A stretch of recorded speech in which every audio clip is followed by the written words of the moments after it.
So declarations of interest for the agenda before us. Do any members wish to declare any interest? No, thank you. So then we're on to the agenda proper. Minutes of the previous meeting, pages 5 to 16. The minutes are presented there. Are there any amendments or alterations of fact that you want to draw attention? If not, shall I sign those minutes? I will sign them. So then we're down to item 4. This is on pages 17 to 38. Awarding of a contract for the procurement, it's a very long title this, of firefighting and technical rescue helmets. Chief. Thanks, Chair. The purpose of the report is to inform members of the outcome of the regional procurement exercise for firefighting and technical rescue helmets, and it's recommended that members note the contents of the report and approve the award of the contract for firefighting and technical rescue helmets for the region to Bristol Uniforms Limited at a total cost of up to £2 million. The current firefighter's helmet, the MSA F1 helmet, was procured regionally approximately 10 years ago now, and production of this model is scheduled to cease next year.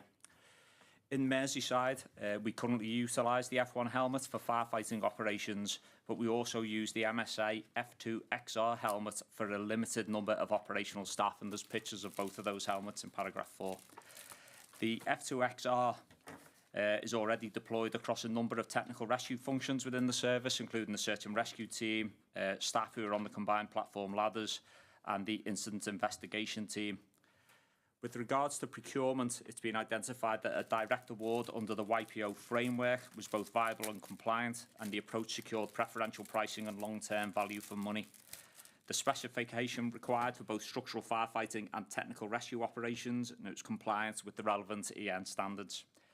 MSA's proposal was evaluated against these requirements and was found to fully meet operational safety and financial criteria. And as stated, the total anticipated expenditure for the 5-year contract is approximately £2 million. An equality impact assessment has been completed, and that's at Appendix A. And it's our intention to utilise the current stock that we have until it has run out, and to use natural migration to switch over to the new helmets, as opposed to replacing everyone's at the same time. The route to market is compliant with the authority's contract standing orders and with the Public Contracts Regs 2015. The total estimated cost of the regional contract is £2 million over 5 years. However, the projected authority expenditure is approximately £540,000, and that covers both the MSA F1 and the MSA F2 XR helmets. And further financial details are contained in paragraphs 17 to 20. Just to be clear, if agreed, all firefighters will be issued with 2 helmets, the MSA 1 and the new F2 XR helmet, as it will assist in reducing fatigue for firefighters and risk of injury. And there are also environmental considerations contained in paragraphs 24 and 25. And as stated previously, a full EIA is completed at the back of the report in Appendix A, but I'm happy to take any questions, Chair. Thank you. Questions? Yes, Councillor Murphy.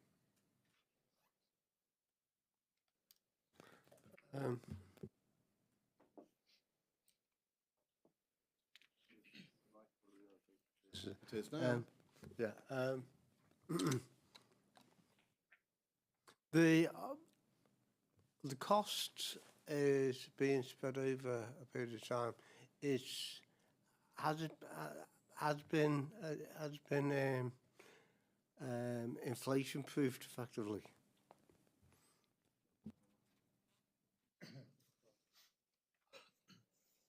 Costs are governed by the YPO framework, so the prices will be fixed. Might be subject to any CPI increases if we buy during, towards the end of the 5-year term. But we've always had the cost certainty with the supplier that's the costs going forward. I thought you'd be saying that you were very pleased to see the new helmet was green. Yeah, thanks. It was just a technical question in terms of, obviously there's challenges around uniform, particularly for women firefighters. Has that been factored in, and is this going to be better for our female colleagues? Yeah, so all predominantly with the firefighting uniforms that we all that's subject to quality impact assessments. It's all under review continually, and a report coming to the authority quite shortly. We're taking that into more consideration because we're looking at different technical rescue jackets as well. However, with the helmets themselves, what it does do considerably is reduce the weight. So that's why we're issuing 2 helmets. The second helmet that can be used for firefighting as well, just not the larger compartment firefightings are a lot lighter. So that will certainly assist as well. Yeah. Councillor Hanratty. Thanks, Chair. Chief, can you just clarify when it says in the report about the region, is that the Merseyside region or the North West region? It's the North West region. Okay, so that has an impact on the cost then, the share of the cost between each of the 5, was it? Yeah, absolutely, all 5. So we're all involved in the procurement exercise and the tests that have been carried out to ensure, and all of us purchase. We think our expenditure, Merseyside's expenditure of that 2 million will be about 540,000 of it. And the other thing is, how do you identify the age of them, you know, so we know when you say when they become obsolete, but how are they marked in some way so we know exactly when they're due to expire? I think the vast majority of the helmets, I'm not too sure how long they actually last for, but it's when they get damaged. There is guidance for each of the firefighters that if they are damaged in any way, they have to be inspected, and then they'll be sent over to the stores to check if they are suitable to be maintained. If not, they'll be replaced. If there's any doubt, they'll always be replaced. If they're subject to a considerable smash, similar to a motorbike helmet or something of that nature, they would be replaced. Okay. And finally, with the obsolete ones, what do we do with them? How do we dispose of them? Do we donate them to a country, or what happens with them? I think it depends, to be honest. We do a lot of the kit and equipment that we have, once it becomes obsolete for ourselves, we would donate to charitable causes, etc. So something goes overseas. As we know, we've sent appliances to Ukraine, out to Chile, different bits of equipment. Same with uniform. We have distributed that in the past, but a lot of it does get disposed of as well, because it's obsolete. If, like firefighting kit, once it's served its purpose, it's not fit for being used in operational fires or situations, it'll be destroyed. More questions on this item? So the recommendation on page 17, note the contents, approve the award, MSA Great Britain Holdings Limited, £2 million. Is that agreed? Agreed. So item 5 is on pages 39 to 42, approval of expenditure for PPE, personal protective equipment, laundry. Chief Forrester. Thanks, Chair. It's to provide an overview of the current personal protective equipment laundry provision and to seek approval for expenditure which is projected to exceed the 300,000 during the existing contract term. And it's recommended that members note the contents of the report and approve the additional expenditure with Ellis UK Limited in line with the current contract framework. The existing laundry contract between Ellis UK Limited and Merseyside Fire and Rescue Authority commenced on the 24th of September 22 and was extended until the 23rd of September 26.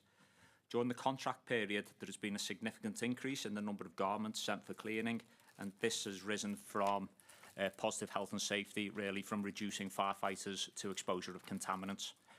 In addition, usage contract costs have risen by approximately 20% over the last 2 years, and it's anticipated that demand for the service will remain high and laundry costs may increase further prior to the contract's expiry in September 26. At the end of the current contract period, MFRS will retender to secure the most economically advantageous arrangement available. The expenditure under the contract is forecast to exceed 300,000 over its lifetime, and current spend to date is 278,000. The estimated expenditure up to the 23rd of September 26 is between 347 and 382,000.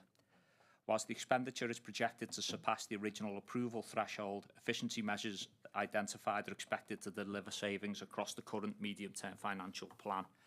Those efficiencies include utilising the internal service couriers to collect and deliver laundry from all of our locations, creating a single collection and drop-off point at an annual saving of approximately 50,000. And then also current structural firefighting kit has a maximum wash life of 40 cycles. However, the service is currently considering the introduction of a full technical rescue ensemble that I've just mentioned. And that would potentially reduce the cost by a further £20,000. So the potential of saving up to £70,000 annually on the saving costs moving forward. Additional expenditure will be funded from the current budgets. I'm happy to take any questions, Chair. Thank you. Councillor Roberts. Thanks, Chair. So I think it's obviously it's fantastic news that we're taking very seriously the need to tackle contaminants. That's something which we absolutely should be doing to protect the health of our firefighters and our staff. I was having a look at paragraph 20 where you mentioned it yourself, Chief. The current structural firefighting kit has a maximum wash life cycle of 40 cycles. And it goes on to say that the technical rescue PPE has no wash life limitation, and one of the benefits would be that you could reduce the washing frequency of structural firefighting kit to reduce the kit replacement. So my question is, does that take into account that if you're washing it less frequently, are we still cognizant of the need to tackle contaminants? I know you've touched on that with your talk up before about policy changes, and go on. Yeah, absolutely. What it is, the contaminants predominantly are on the structural firefighting kit because they're the ones that are used in the extensive house fires where we need that level of protection, and that's where the contaminants are found. What the technical rescue jackets will be used for is elements like road traffic collisions, smaller outdoor fires such as wildfires, etc., where the contaminants are nowhere near as prevalent as they are. So if we wear the technical rescue jackets more frequently, it will reduce the usage of the larger firefighting kit and equipment that we wear now. So those 40 wears will now be spread out over those 40 washing cycles will be spread out over a much longer period, hopefully. And that's the idea behind what we're doing. Thanks, Chair. Thanks, Chief.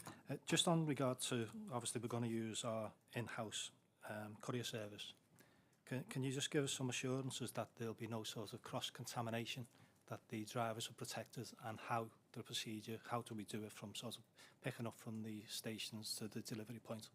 Yeah, absolutely. It's something to take really seriously, obviously, cross-contaminants, etc. So when the kit is utilised at an operational incident, all the kit is bagged and tagged, double bagged within bags and contained in a set area in the station, so the contamination is contained within the double bagging system. The firefighters do that on return from any incident. They will do it while they're at the incident itself when they take the kit off initially and bag it and put it in a safe and secure location. So when the couriers pick it up, it's already contained within the double bagging system that we have.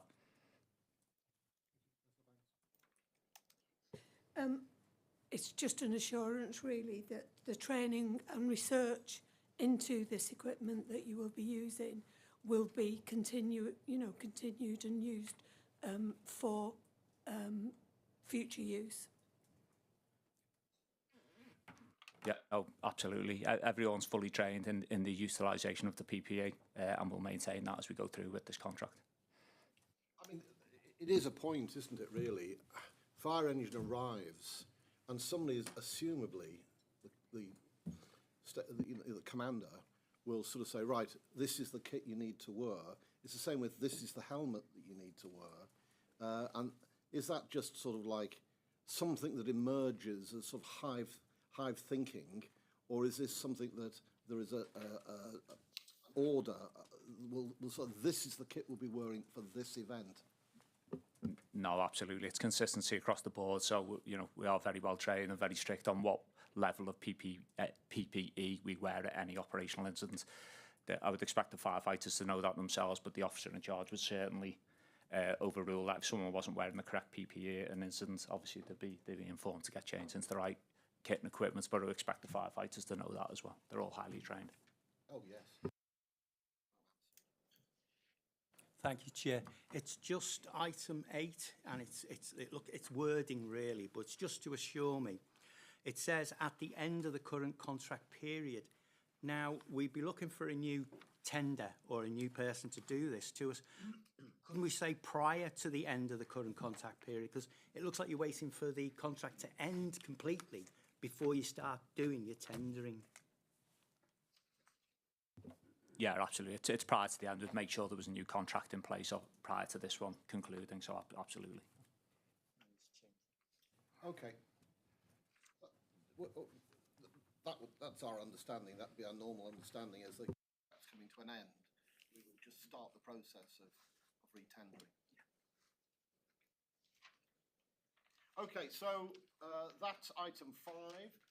The recommendation is to note the contents, approve additional expenditure with Ellis UK in line with the current contract framework. Is that agreed? Agreed. Thank you. So next is item 6. on. Pages 43 to 46, ND, that's New Dimensions 2, procurement of a telescopic handler. Chief. Thanks, Chair.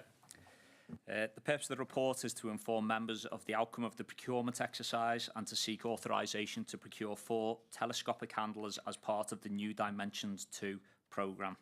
And it's recommended that members note the contents of the report and approve the award of the contract to P. Tuckwell Limited, TA Tuckwells, for telescopic handlers at a total cost of £423,000. As members are aware, MFRA are the lead authority for national resilience, and all procurement for the multi-million-pound refresh of NR kit and equipment is being brought through this authority for approval. This is one of those papers, and we will see many more over the next few years. All expenditure for the papers are met by a separate fund from MHCLG and not MFRA budgets. ND2, or New Dimensions 2, is a national capability uplift programme that supports UK national resilience, and the USAR capability have a fleet of multi-purpose vehicles, or MPVs, that operate to fulfil a number of outcomes. These include unloading of the urban search and rescue vehicles or modules that we have here in Merseyside, transportation of equipment at the incident ground, and the lifting and moving of rubble at urban search and rescue incidents. The current multi-purpose vehicles have now been discontinued. Subsequently, it has become difficult to maintain the fleet, and the current fleet has now been deemed as unsustainable. Telescopic handlers, as part of a solution, provide greater capability. The procurement of 4 telescopic handlers, as seen in the photo on paragraph 6, form part of the wider project for New Dimensions 2. Funding for the telescopic handlers is provided direct from MHCLG as part of the ND2 USAR project. And as said, the telescopic handler vehicles, £423,000. The governance for the ideas behind this are held between the National Resilience Board and the new National Resilience NRDB, National Resilience Delivery Board. There's too many boards there. I'm happy to take any questions on this, though, Chair. Thank you. So, members, questions? Forklift truck. No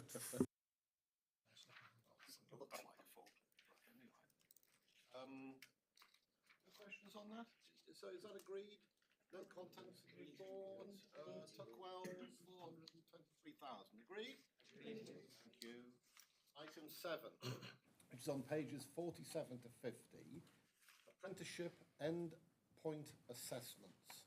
Chief. Thanks, Chair. The purpose of the report is to seek members' approval for the award of a contract to Skills for Justice Awards for the delivery of the Endpoint Assessment, or EPA, for operational firefighter apprenticeships. And it's recommended that members note the contents of the report and approve the award of a contract for the Endpoint Assessment of apprenticeships to Skills for Justice Awards for a period of 5 years, based on a total maximum value of the contract of up to £396,000, all of which is fully paid for via the apprenticeship levy. In 2019, the authority agreed to move from the MVQ approach for our firefighter training to the operational firefighter apprenticeship, and the Level 3 operational firefighter apprenticeship is a 2-year programme. Under the apprenticeship programme, the authority is able to reclaim significant costs associated with training and development programme from the apprenticeship levy, and the EPA is the final stage of this apprenticeship for the firefighter. An independent endpoint assessment organisation is required as part of the apprenticeship, and MFRA have previously utilised Skills for Justice Awards in delivery of our operational firefighter apprenticeship programme. There are currently 2 authorised EPAOs in place. One of the organisations is Skills for Justice Awards, which have significant experience in providing EPAs for fire and rescue sector, and especially Merseyside Fire and Rescue Service. SFJA also closely work with the NFCC. SFJA have delivered a significant majority of the EPAs across the sector, and they can evidence robust processes to ensure quality of delivery and continuity of service. The route to market is through YPO's apprenticeships and associated framework that allows direct award to providers, and the direct contract award to SFJA would enable a continuation of the ongoing successful partnership that we have moving forward. The cost of the endpoint assessments are paid through the apprenticeship levy and operate on a call-off basis, with costs only incurred where an EPA is requested, and the current SFJA cost per EPA is £1,980. The contract value has been estimated based on a maximum of 40 endpoint assessments per year, and this would equate to a total cost of £396,000 for 5 years. The current workforce planning predictions are contained in Table 1, paragraph 26, and they suggest the number of assessments reducing to around 10 per year from 2029, lowering the predicted cost of £265,000. Just to be clear, we will only book enough endpoint assessments for firefighters who reach that element of the apprenticeship themselves. So they're always a rough estimate, but hopefully they are pretty much correct. But I'm happy to take any questions, yeah. Thank you. This has been a very successful system of functionally managing and enabling our new recruits to progress through a structured process and get some good, well, they already had good qualifications. They were joining Merseyside Fire, but they're going to get some out of the apprenticeship scheme, and it's been consistently inspected and given top billing. We've come out of it very, very well. So, any questions on this, members? Okay, so... Chair, sorry about that. Yeah, it's a good report, and you know, to use the apprenticeship levy is fantastic, really, because we've contributed to this levy for a number of years, and I don't think enough organisations actually utilise that as much as they possibly could. Yeah. What I'd like to know, though, is obviously since we started the apprenticeship schemes, how many people have actually come through, say, the ranks, but come through the system? And it'll be interesting to know about how many people come through from the Princess Trust, you know, the King's Trust, and through the Beacon courses, because these are local lads, some of them from difficult backgrounds, and girls, sorry about that.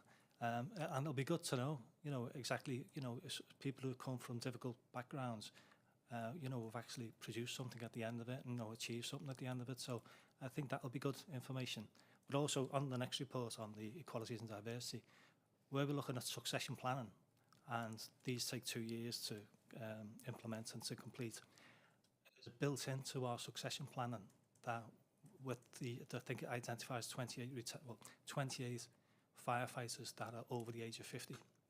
So obviously we don't know when they're going to retire, but obviously if we do the projection, then we can obviously filter in and weigh the number of apprenticeships that we're going to need to backfill any sort of vacancies that might come across. So it's a seamless sort of approach, isn't it? We're already building it in 2 years in advance. Yeah. No, absolutely. As far as workforce planning and numbers of retirements, etc., that we have in the service, we have a quarterly meeting here to keep an absolute idea on exactly who we need, where we need, how many personnel we need. It's something that's constantly scrutinised. Historically, we used to know when people were retiring because it was very clear it was a 30-year job, really, for most firefighters. Of years gone by, that's changed now. When we did go through a period when there were a lot of changes within the pension scheme that we thought a lot of firefighters may change, that didn't quite come to fruition, if you want the truth. But now it's a 40-year career, so firefighters, when they join, it's normally 40 years. So it's a lot harder to predict when people are going now. So we try our best to keep an eye on that. As you know, we have 642 operational firefighters, and Nick Murdoch, who sat behind you, chairs the meeting, where we keep a really close eye on exactly how many people we need and when we need them. And we can be really flexible. We just think at the moment, over the last maybe 5 or 6 years, we've run 3 courses a year. We know last year we ran 2.5, if that makes sense, because the course went over 2 years. It ran over the Christmas period. We know next year we're down to 2, then 2. And then we are really looking at maybe only needing 9 or 10 firefighters a year on current predictions. And that, it doesn't give us a problem, just means we're going to have to change how we do recruitment a little bit, whether we look to bring other people onto the training course from other fire and rescue services, or whether we front load the courses and have more firefighters than we need or less. We're just going to have to be a little bit clever on how we do things moving forward. But as far as workforce planning and succession planning in the service, it's something we keep a really close, constant eye on, to be honest. I think on the question of an apprenticeship scheme, people coming through from the Prince's Trust, we could, I don't think the Chief's got those figures in his right now, but we could have a learning lunch on this, couldn't we? We could have, members could have a look at how the apprenticeship scheme works and how people feed through, and we could look at that in a little bit more detail at member level. Okay, can I just go back on that, Chair? Thanks. It's an interesting point, actually, because I thought, you know, there's a lot of work that can be done here and a lot of benefit that can be utilised from all the fire and rescue services across the country. So if we can be a Beacon course type of thing, and we can do the apprenticeship schemes and it's all accredited, and we can actually gain, you know, firefighters for anybody within the Merseyside region or nationally. If you know, we can have a pool of apprentices fully trained, which is funded through the apprentice levy, hopefully, and then we can sort of then, you know, they can go and work any part of the country.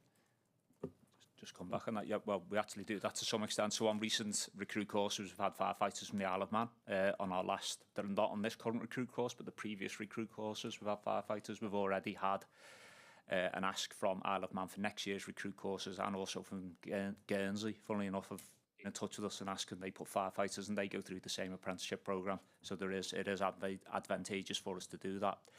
With regard to the other apprentices, I think we do have apprentices across the whole organisation. So firefighter control on our apprentices. We have firefighters in a lot of the apprentices in a lot of the Green Book positions as well.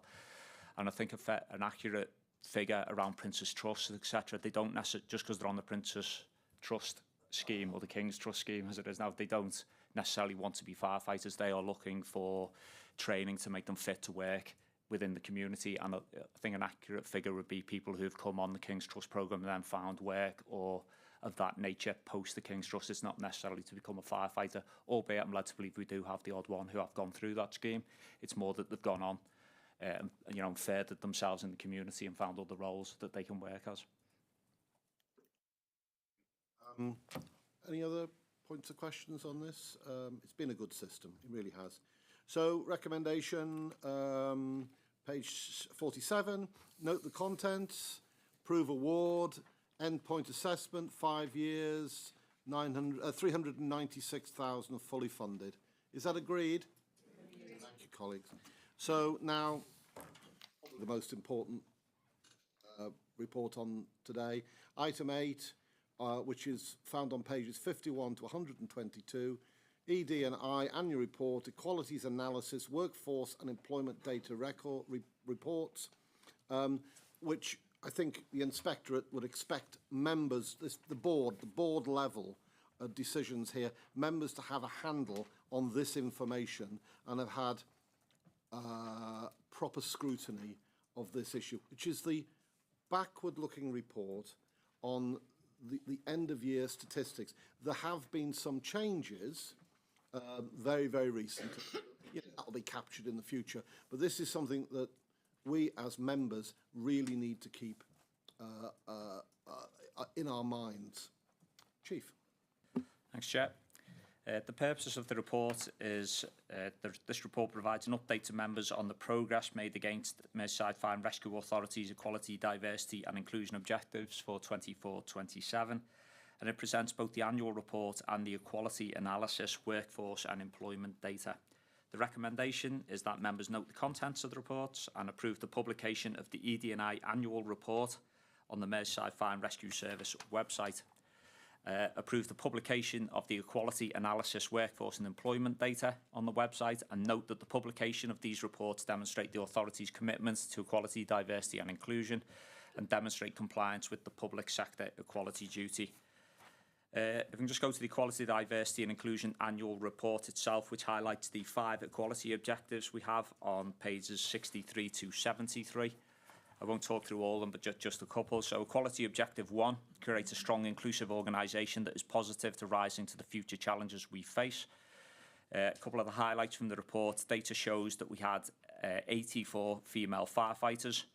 It does say next to it an increase of 3 since March 24, which is something I'll just pick up out of this meeting because I know the last recruit course had 6 female firefighters on, but I'll pick that up out of here, which represented 13.8% of our total firefighters and our female firefighters. Nationally, the percentage is 9.3%. Just a little bit further down, nationally, firefighters from an ethnic minority background equate to 5.4%. And by comparison, Merseyside have 48 firefighters. That's 7.9% of our operational workforce. If we just go to the next equality objective, we go to Equality Objective 3 on page 67, reducing fires and other incidents amongst vulnerable people. A key highlight there through completing 51,242 home fire safety checks last year, which is a huge amount, probably the highest I would suggest across the UK Fire and Rescue Service. Youth engagement activities and engaging with young, diverse populations show continuing progress and success.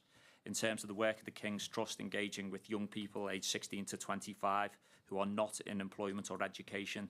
58.3% of those were male. In addition, 19.8% were from an LGBTQ plus background, and just over 77% considered themselves to have a disability. So some fantastic work going on there. Equality Objective 5 on page 72, and that's to continue to aspire for equality and diversity. And just highlights a few areas. So MFRS awarded the Fair Employment Charter, white ribbon accreditation, work that's ongoing with the Northwest Protection governance structure. The AFSA award winners that we've done recently as well. And then if we just go to the equality analysis workforce and employment data, which starts on page 77. Just highlight a few key bits there. The purpose of the report is to provide equality analysis of the workforce data, and the analysis provides an overview of the last 3 years, so from 2022 up to 24-25, in relation to the number of staff in post during that period. And again, just backs up some of those figures highlighted there, with the percentage of whole-time staff that are female, I'd say 13.8%. And just see the increase we've had there from the previous report, and then female crew managers and watch managers at 3.79%, and then the whole-time staff from an ethnic minority at 7.9%. If we go up the top of page 81, it does highlight there just around females within fire control, as 87% of females in fire control, so conversely just under 13% of males, so there's work for us to do there within fire control, but we have been making inroads in that area as well. But I think the report's there for people to see, Chair, and I'm certainly myself, Nick Murdoch, and the ACO are happy to take any questions on that. Okay, yes. Councillor Bell. Yeah, please. Sorry, I had to check then that you meant me. I was like, is that me? That's right. Well, Councillor Grayson indicated as well. So thank you very much. Just to say that the report's excellent. I'm always impressed with the level of detail. There's a huge amount of work going on, and I think as local councillors we see a lot of that community outreach work and engagement in our communities firsthand. So it is very much appreciated. I've got two questions. Just given it's a retrospective report, to ask questions about what we're doing going forward. So the first question is, so it's page 9 on the report, but page 63, which is around the Fire Cadets programme. So, oh no, actually, I think I've got the wrong one there, haven't I? Yeah. I think it's 1360, yeah, 1367. So on the Fire Cadets programme, the majority are white British, white Irish, and when you look at the data on page 112, it said that of the 54 attendees, 52 were white British and 2 were white other. So we've got a real kind of lack of diversity there. So going forward, in the subsequent years, what are you doing in terms of getting active work to go into diverse communities to recruit for fire cadets? Because potentially it's such an incredible programme and such a brilliant opportunity for young people. It'd be great for that to go right across. And then if we go to the original question that I signposted to you that was the wrong page, which was on page 963, that was on the pay gap for support staff, which has risen, and it was only slightly that it rose last year, so it's only a small number. But was that something that was within our control? Is it something that we can do to improve going forward? If you could just expand on that, that would be great. Absolutely, thanks, Councillor. I'll just ask the ACO to address the first question, and I'll pick up the second. Okay, thanks for the question. So in relation to the Fire Cadet programme, members will probably be aware we received some funding a couple of months ago in terms of the expansion of the Fire Cadet programme. Obviously, it's something that we hold close to our hearts in terms of young people and engagement with young people. What's going on at the moment is we've got a dedicated team in the prevention unit where we're visiting schools in and around Merseyside with a view to expand that programme. What we're looking to do next year is, away from the prevention team specifically, is more involvement of our whole-time firefighters on stations and getting access to schools, because, you know, one of the challenges for our recruitment of firefighters is seeing diversity in our whole-time firefighting crew in terms of firefighting roles. So we're seeing that, and we're achieving better results in terms of diversity on the fire appliances now. young people seeing that when they're visiting schools, as well as it within our prevention and engagement teams, I think really we'll start seeing the benefits of that in the longer term. So next year, you know, really ambitious programme in terms of involving more of the community firefighters in that education piece. At the moment, it's primarily limited to our prevention teams who are visiting schools. And the reason with that is also in terms of getting access into the curriculums in the education programme, where what we don't want to do is visit schools with an appliance, which is obviously limited to operational availability as well, and letting schools down. So it's that fine balance. I was having conversations with the head of prevention recently and the prevention team. Really ambitious programme, but I think we'll really see the benefits where they're seeing diversity for real on fire appliances. I'll just come in on the gender pay gap one now. Absolutely, and I'm aware that there is a small difference there on the non-uniform side. I think what we do, we're aware of that, and it is something we've taken a look at. What we are doing in the organisation, certainly, you know, since management team changed recently, we've been a lot more flexible with the roles and the fluctuation between grey and green book. So grey being uniform, post green being non-uniform. And what we're managing to do now is move what have been historically grey book positions, where just because of the structure of the service, they've been predominantly male positions at group manager level. We've moved the grey book positions out into new positions in the organisation, and that's been opened the fluidity within, say, prevention and protection, more senior roles for green book staff to move up into, and that's happened in both of these departments in the last couple of months. So it's something we're fully aware of. I think it will change between now and next year, if you want the truth. The proof will be in the pudding with that, but it's something we are well aware of. It's not just being done for that reason. It's being done partly because a lot of the non-uniform staff in those departments felt that they couldn't progress because there'd be uniform positions in there. And I think us being a lot more fluid and flexible and allowing people to progress in different areas of the organisation will certainly bring that to fruition in the next couple of years. It's interesting what you say, I'll call Councillor Grace, about the cadets, because what often, I mean, we didn't used to have cadets, going back. And then it came, and it's really good. It's a really good programme. And not every fire, well, actually very few fire services have them.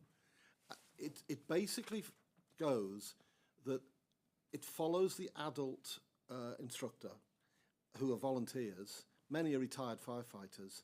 And if you get in one town, you know, a nice core of adult volunteers, a cadet unit will grow around that. And in those areas we really do want as catchment areas, it's finding people to, you know, grow cadet, you know, in the back of Liverpool and other parts of the county. We need to see young people having an opportunity to come and work with the fire service. And it is finding, you know, adult volunteers who will do that. And I think we do need, when firefighters are retiring, it doesn't have to be, it could be a career thing really, but certainly when they come to retirement, if they would, you know, try and encourage them to get involved with our fantastic cadet scheme. And also at the, as you will know, at the LGA, there is an added focus on cadets and more look at that. On the other issue, there is the NJC are looking at the spinal point issues, spinal issues, and the overlap. There is no overlap between a grey book role and a green book role, and I think there needs to be a bit more fluidity, particularly, for instance, people who are firefighters but want to become, very importantly, you know, building inspectors and what we're doing on the building inspectorate, and the ability to move between one grade and the next, and to take account of their extra qualification. It's an artificial barrier at the moment, and something we need to look at. Councillor Grace. Yeah, thanks also for the very detailed report. I just wanted to ask, being very aware of the robust process as you went through to get your positions, the change in senior leadership, looking at the table on page 87, the female firefighters, are they actively being encouraged to aspire to your sorts of roles, to senior management level? Yeah, absolutely they are. Yeah, and I think again the proof will be in the pudding with that. We are starting to see, because we have stuck to the position as an authority where we didn't have direct entry, where a lot of services have been able to bring females in at a senior level. We've stuck to, we will recruit everybody as a firefighter. and then they will progress through the organisation. So what it's been, it's going to take a little bit of time for female senior officers to come through, but they are coming through quickly now. So just recently, as people will be aware, that's why the figures are slightly incorrect, because when these recorded, so we've just brought, we now have a female group manager who's just transferred in from Lancashire. We've just had an additional station manager, female station manager, transfer in from Cheshire, on top of our own female station managers who have come through holistically. So we now have, I think, 6 female station managers, and for the first time, a female group manager. So I think it's just going to take a little bit of time, but I think what it does do, as soon as females see females as senior managers, it's their aspiration. They can see that those doors are open and it can be done. So I genuinely think it's just a matter of time, just a couple more years, but the females are starting to come up into the senior manager positions now. You'll see more and more frequently yourself. So absolutely, I think it's the best position for the authority was to not do the 2-tier entry. I really think it was the best way. We've got a lot of female firefighters now. It's just open, making sure those doors are kept open and they can see that they can progress through the organisation, but absolutely. That's great, thank you very much. Thank you, Chair. I've got a wider point, but I'll leave that till a bit later. This is a more specific point, if I can first.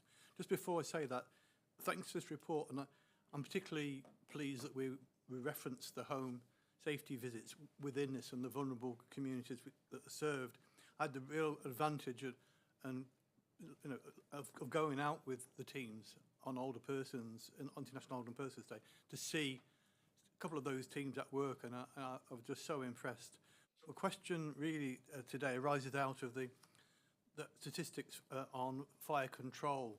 Now, one of the things that I do notice is there's not a lot of movement there. There's not many leavers and not many new people.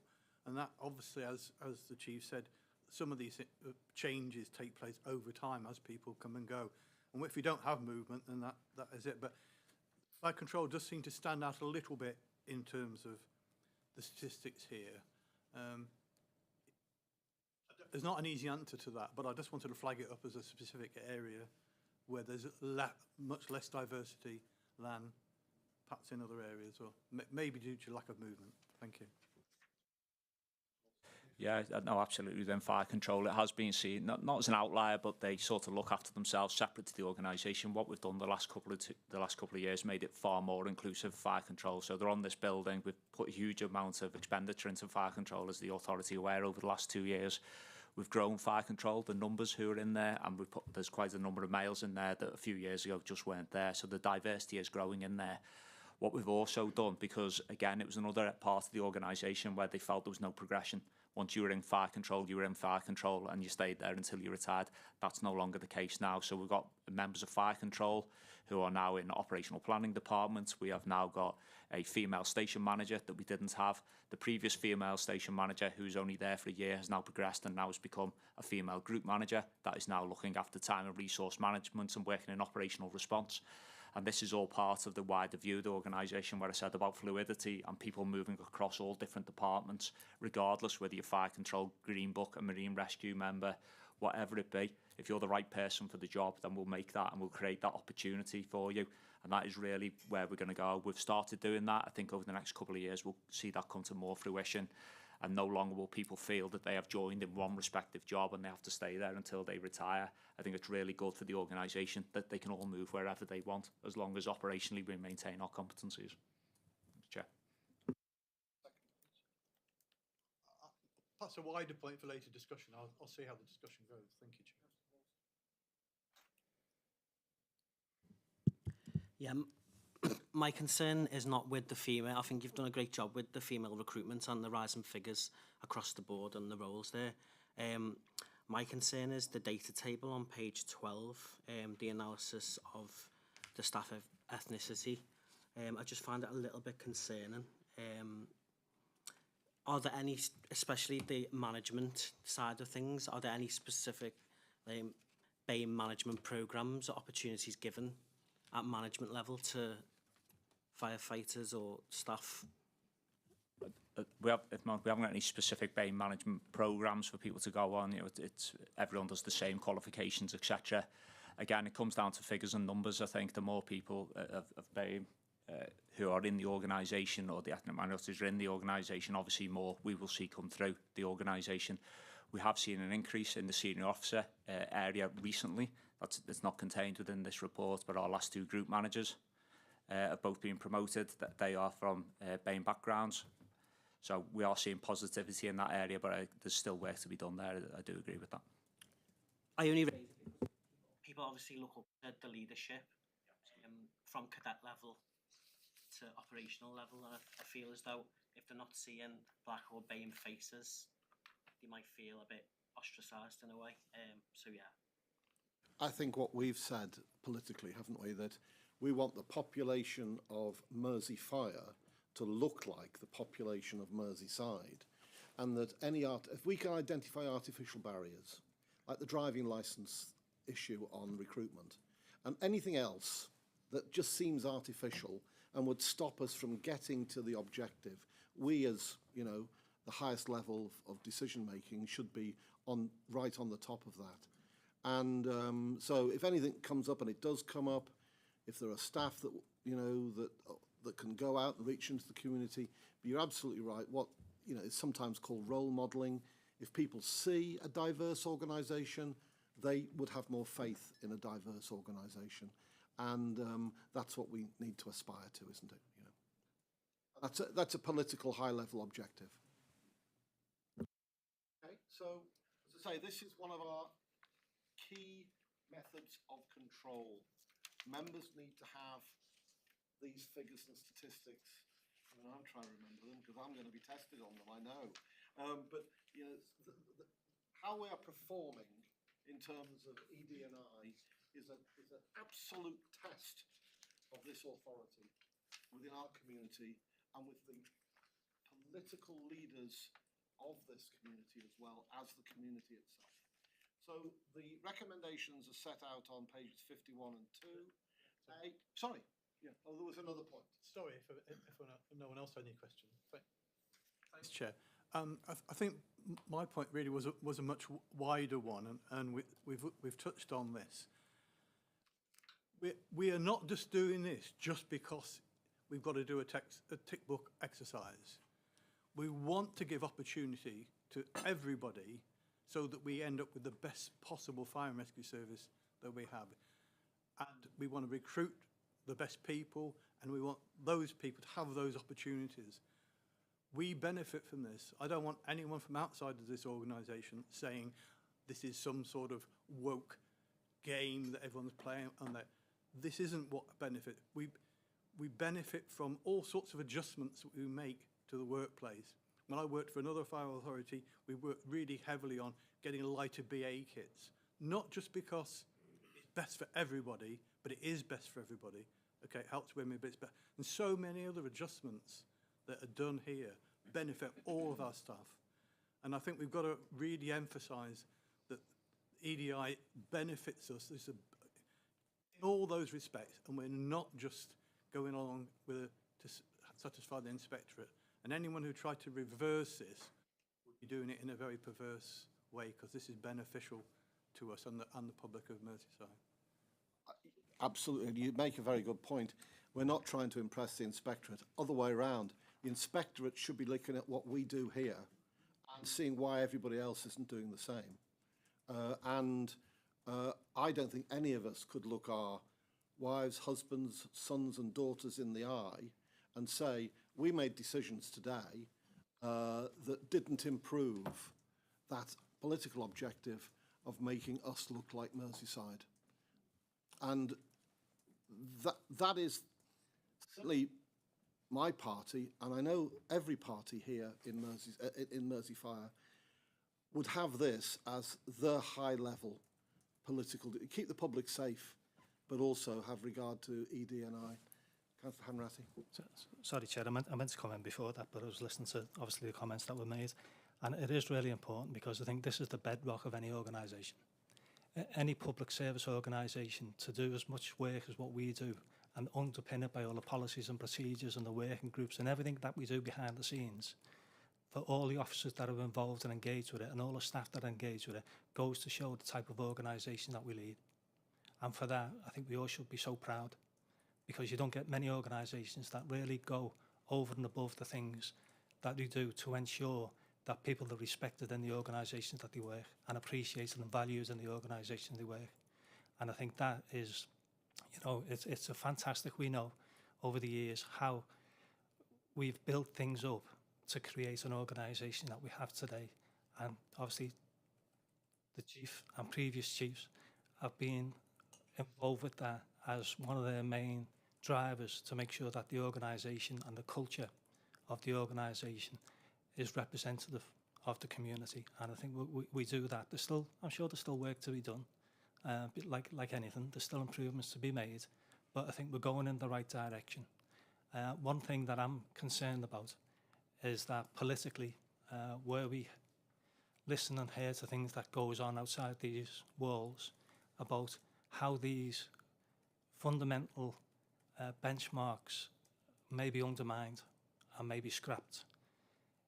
We have an organisation here that people want to come and work in and love working here. When we have the staff engagement days and that, all the staff say that they love working here. And I think that's a testament to, you know, all the senior managements and how the teams in each individual department work and coordinate things, consult with staff, and that feeling of feeling valued. And I know the report says that it takes us from 24 to 27. I'd like, if we can, to have that extended for a further 5 years to make sure that that's the bedrock of this organisation. And whatever happens politically in the future, that should never, ever be undermined. And that's the worry. If people wish to come in with a different agenda and just disrupt and destroy the fabric of an organisation, then that only has a negative impact. And I think as politicians, we should do all we possibly can to ensure that we protect all our staff, everybody who works within the service, from now and in the future. They feel secure in the work that they undertake and the roles that they undertake. So I don't know whether we can do it legally or whether a further report can come back to ensure that we can secure the principles of what we've done and what we're going to do in the future. None of these principles will ever be undermined by any other person's or party's political agenda. I think this report that's before us is a backward-looking statistical report. I think if the clerk and officers take away the idea that we look at how we embed or further embed our objectives into the service and methods of doing that in a report for another authority meeting. As far as the report itself, that's the annual report, so that'll be done annually anyway, to the statistics and the figures as to where we are. As far as the objectives, they are 24-27, the objectives, so pretty much tied in with the CRMP, which is 2027. We'll start planning in the new year for the next CRMP, to be brutally honest, so the planning for this would run alongside that, so we will start planning for that anyway, as a matter of course, as an authority. Anyway, so we're pretty much there. That starts. We're almost in 2026 now, so the planning for that starts anyway. Just after the new year, we'll be starting to look at the CRMP behind the scenes, and at the same time, we'll be looking at the quality objectives and see if they are fit for purpose moving forward. So we're nearly there anyway for the planning phase. I mean, we can say, you know, when we come to the annual review of the Constitution, that it is, you know, it is our constitutional wish to have, well, we already have a legal requirement to have due regard to equality and diversity in all of the things that we do, but we could look at ways of strengthening and embedding a long-term commitment to this within the working practices of this organisation. I think by all means we can do that. Okay. Thank you for that. I mean, hang on. I'm glad we've had a good debate around the houses on this, because, as I say, this is a key measure of our control of the organisation. So, on pages 51 and 52, the recommendations are setting out.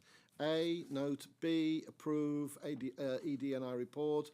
C, approve for publication. And D, note the publication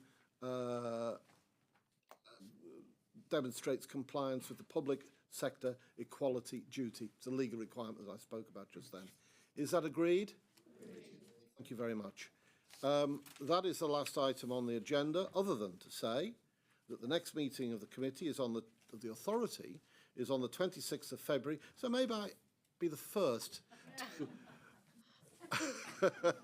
I may not be the first to wish you a very happy Christmas and a very safe New Year, and also to advertise that we do have a very good carol concert, date to be confirmed, but I would, very much encourage